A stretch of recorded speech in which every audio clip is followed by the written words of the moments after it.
प्रथम वर्ष के विद्यार्थियों का आज की कक्षा में स्वागत है। आज मैं आपको मनु के द्वारा बताए गए राज्य के सप्तांग सिद्धांत के बारे में बताऊंगी। मनुस्मृति में राज्य के सावयव स्वरूप का वर्णन किया गया है। मनु ने राज्य के घटकों के लिए प्रकृति शब्द का प्रयोग किया है और राज्य की 7 प्रकृतियां बताई हैं जो इस प्रकार से जानी जा सकती हैं। पहला, स्वामी। मनु ने राज्य को स्वामी की संज्ञा दी है तथा नैतिक गुणों, प्रशासनिक क्षमता तथा दायित्वों के प्रति निष्ठा से युक्त राजा को राज्य के लिए आवश्यक माना है। दूसरा, मंत्री। मनु का मत है कि राज्य का कार्य कुशल मंत्रियों के बिना नहीं चलाया जा सकता। मंत्रियों को राज्य की प्रकृतियों में स्थान देकर मनु ने स्पष्ट किया है कि शासन की शक्ति राजा की निजी शक्ति नहीं है, अपितु ऐसी संस्थागत शक्ति है जिसका प्रयोग राजा सुयोग्य मंत्रियों के माध्यम से ही कर सकता है। मनु ने मंत्रियों के लिए आवश्यक गुणों और योग्यताओं का भी विस्तार से वर्णन किया है। तीसरा है पुर।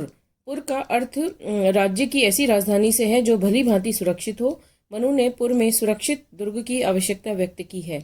मनु ने दुर्ग की कई श्रेणियों यथा धनवन गुण दुर्ग, मही दुर्ग, जल दुर्ग, वृक्ष दुर्ग, मनुष्य दुर्ग एवं गिरि दुर्ग का उल्लेख किया है। राज्य चौथा प्रकृति है।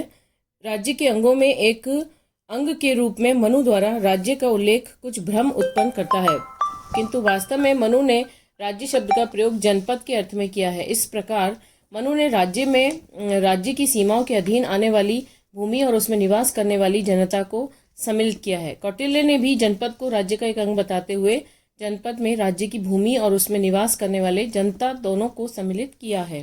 पांचवा, कोष। राज्य में शासन के पास एकत्रित धन को मनु ने कोष का नाम दिया है। मनु की मान्यता है कि राजा के पास समुचित मात्रा में कोष होने पर ही वह प्रजा की सुरक्षा और उसके कल्याण के लिए विभिन्न प्रकार के कार्य करने के दायित्वों की पूर्ति कर सकता है।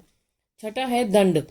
दंड या सेना को मनु ने राज्य की सुरक्षा के लिए अनिवार्य माना है। मनु ने सेना के अनेक अंगों यथा हस्ती सेना, रथ सेना, अश्व सेना, जल सेना और पदाति सेना का उल्लेख किया है तथा राजा को परामर्श दिया है कि वे सेना के सभी अंगों को सुदृढ़ बनाकर राज्य की रक्षा की समुचित व्यवस्था करे।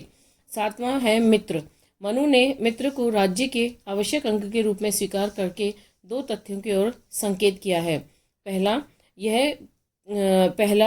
कोई भी राज्य शून्य में नहीं रहता और उससे दूसरे राज्यों से संबंध अनिवार्य रूप से बनाने होते हैं। दूसरा, राज्य को अपने उद्देश्यों की पूर्ति के लिए यह प्रयत्न करना चाहिए कि उसके अन्य राज्यों से संबंध मैत्रीपूर्ण रहें।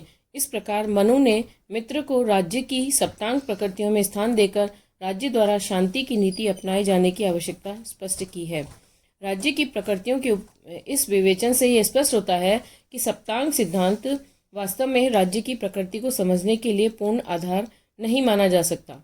वास्तव में मनु ने जो राज्य की संरचना और उसकी गतिविधियों के संचालन के लिए आवश्यक साधनों को ही राज्य के अंगों या प्रकृति का नाम दिया है।